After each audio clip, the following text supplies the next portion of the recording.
Hi everyone, I am Babli. आप देख रहे हैं बबली एडू। तो क्लास 8 का हम साइंस का सैम्पल पेपर सोल्व कर रहे थे। सेक्शन ए कंप्लीट कर लिया था। अब सेक्शन बी पर आते हैं जिसमें 3 मार्क्स क्वेश्चंस हैं।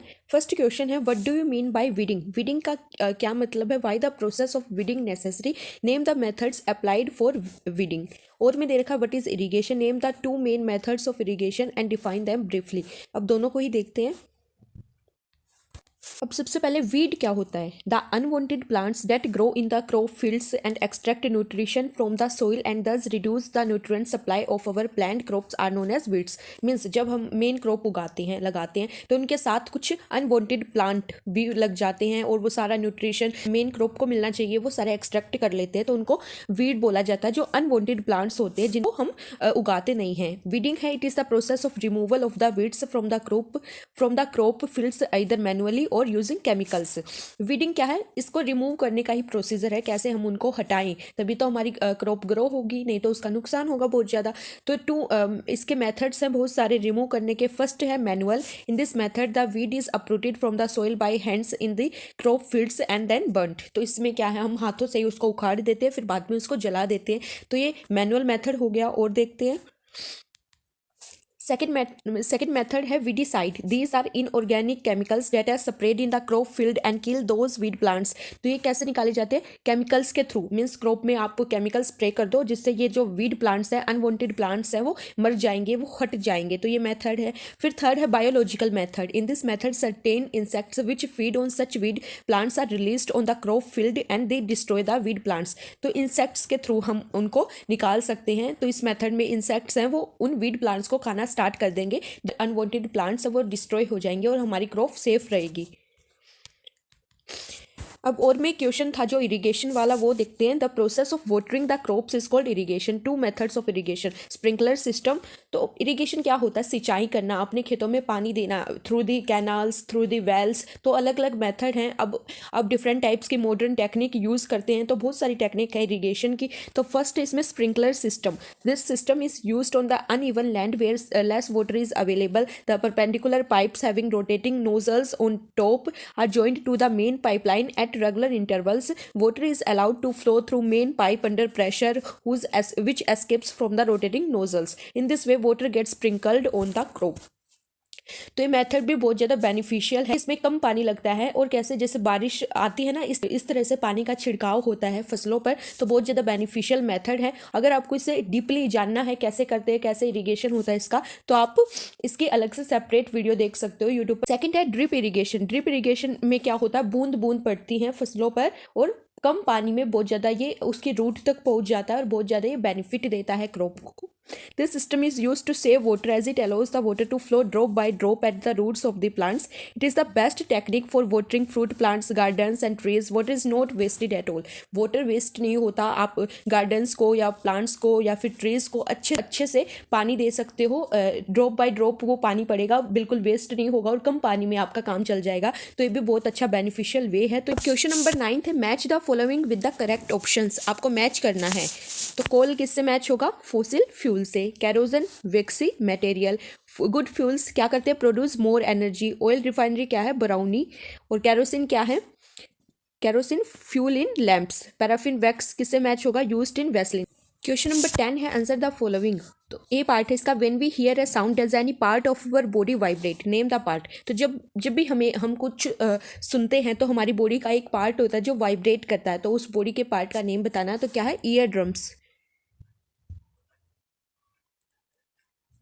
सेकेंड है, list 2 sources of noise pollution in your locality. आपके सराउंडिंग में बहुत सारी आवाज़ें आती हैं, नॉइस पोल्यूशन होता है, तो 2 सोर्स देनी है। फर्स्ट होगा बर्स्टिंग ऑफ क्रैकर्स, पटाखे बजाते हैं बच्चे, और लाउड स्पीकर्स या फिर हॉर्न्स या फिर लाउड नॉइस में कोई टेलीविज़न या फिर डीजे की साउंड आती है। तो बहुत सारे सोर्सेज आप कुछ भी लिख सकते हो। सी है, we have learned that vibration is necessary for producing sound. Explain why the sound produced by every vibrating body can not be heard by us. और में दे रखा, write any 3 methods to control noise pollution. दोनों को ही देखते हैं। The sound produced by a vibrating body is in the audible range. Means vibrating body द्वारा जो साउंड प्रोड्यूस होती है अगर वो ऑडिबल रेंज में होगी which lies between the range of frequencies from 20 hertz to 20,000 hertz, the sound produced will be heard by us, otherwise we will not be able to hear the sound. अगर वो sound 20 hertz से 20,000 hertz के frequency के बीच में लाई करेगी तो हम सुन सकते हैं, otherwise we will not be able to hear the sound. Methods to control noise pollution, noisy operation and industries must be set up away from any residential area. तो जहाँ पर लोग रहते हैं वहाँ दूर इंडस्ट्री सेटअप हो। More trees should be planted along the roads and around building. Airport should be made away from residential area. Trees लगाएं बहुत ज़्यादा से ज़्यादा रोड्स पर, बिल्डिंग्स के आसपास। एयरपोर्ट भी रेजिडेंशियल एरिया से दूर होनी चाहिए। Good quality silencer should be used in the engine of vehicles and aircraft. TV music system loud speaker should be run at low volumes, increasing public awareness about harmful effect of noise pollution by providing them factual information. तो ये सारे ही, इनमें से कोई भी आप लिख सकते हो मार्क्स के अकॉर्डिंग। तो ये सारे ही मेथड्स हैं कंट्रोल करने के लिए नॉइज पोल्यूशन को। ओके, क्वेश्चन नंबर 11 पर आते हैं। An archer stretches her bow while taking aim at the target. Archer क्या होता है? धनुर्धारी।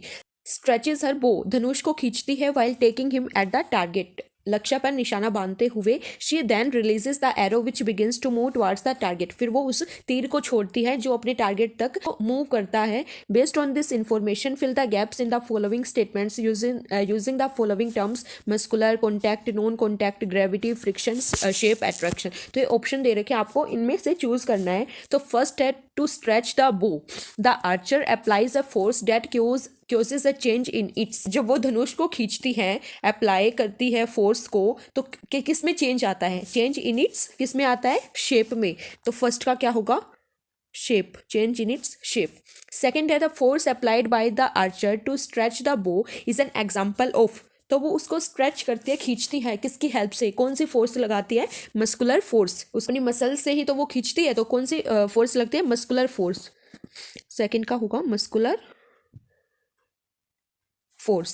A third है the type of force responsible for change in the state of motion of the arrow is an example of dash force. It means arrow जा रहा है तो उसके motion को, उसके मोशन के स्टेट को चेंज करने के लिए, उसके डायरेक्शन को चेंज करने के लिए हम कौन सी फोर्स को अप्लाई करेंगे? तो आंसर क्या आ जाएगा? Contact force.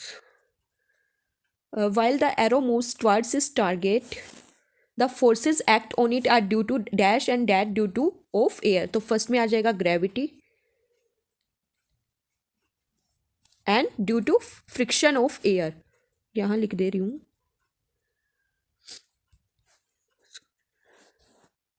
सेक्शन सी पर सेक्शन बी हमने कंप्लीट कर लिया है। सेक्शन सी में अभी कुछ लाइन दे रखी है, ये रीड करते हैं पहले। Micro organisms are harmful in many ways. Micro organisms cause disease in human beings, plants and animals, spoil food, clothing and leather. Some microbial disease spread from an infected person to a healthy person through air, water, food और physical contact. These are some insects and animals which act as carriers of disease causing microbes. तो इसके according first question है disease causing micro organisms are called as. तो इसका answer क्या आ जाएगा? Pathogens. सी right answer हो जाएगा। क्वेश्चन नंबर सेकंड है which among the following insect acts as the carrier of dengue virus. तो डेंगू वायरस का कैरियर किसको बोला जाता है? फीमेल एड्स को। बी राइट आंसर हो जाएगा। थर्ड क्वेश्चन है Robert Koch in 1876 discovered the bacterium bacillus anthracis which causes disease. तो बैक्टीरियम कौन सी डिजीज के लिए रिस्पॉन्सिबल है? कौन सी? एंथ्रेक्स। ए राइट आंसर हो जाएगा। और में दे रखा है सम microbial disease spread from an infected person to a healthy person. क्या है? जिसको डिजीज हुई है उससे ट्रांसफर होकर हेल्दी पर्सन के पास जाती है थ्रू एयर, वाटर, फूड और फिजिकल कॉन्टैक्ट। उसको क्या बोलते हैं? Communicable disease. A right answer हो जाएगा। अब क्वेश्चन नंबर 13 पर आते हैं। Electric circuit is continuous closed path along which current flows through from the positive terminal to the negative terminal of the battery. An electric circuit consists of a cell or battery connecting wires, a bulb and a switch. So which of the following precaution need not be taken while using electric appliances?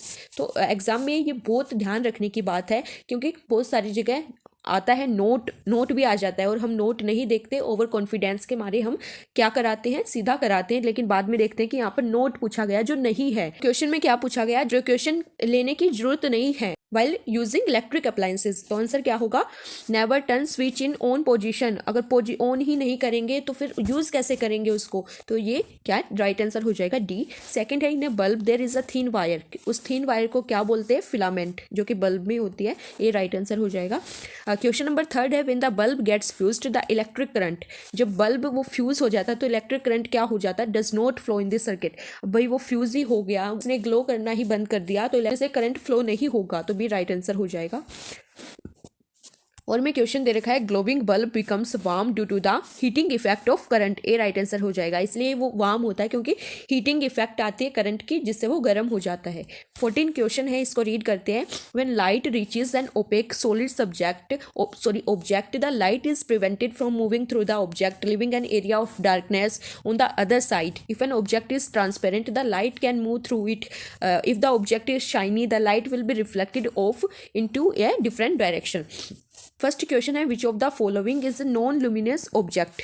तो non luminous object बताना आपको, torch, sun, electric light, chair. Non luminous object means जिसके पास अपनी खुद की light नहीं होती। टॉर्च के पास होती है, सन के पास, इलेक्ट्रिक लाइट के पास। तो राइट आंसर क्या हो जाएगा, चेयर। डी राइट आंसर हो जाएगा, क्योंकि इसने पूछा नॉन, जिसके पास नहीं होती। सेकंड क्वेश्चन है, substances through which light can pass partially and things can not be seen clearly through them.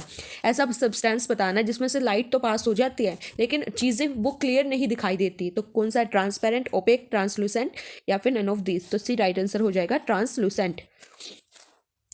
Question number third है, which of the following is a luminous object. तो पहले क्या पूछा था, नॉन ल्यूमिनियस, अब luminous पूछा है। पेंसिल, चेयर, सन, table. तो क्या है, सन, जिसके पास अपनी खुद की लाइट होती है।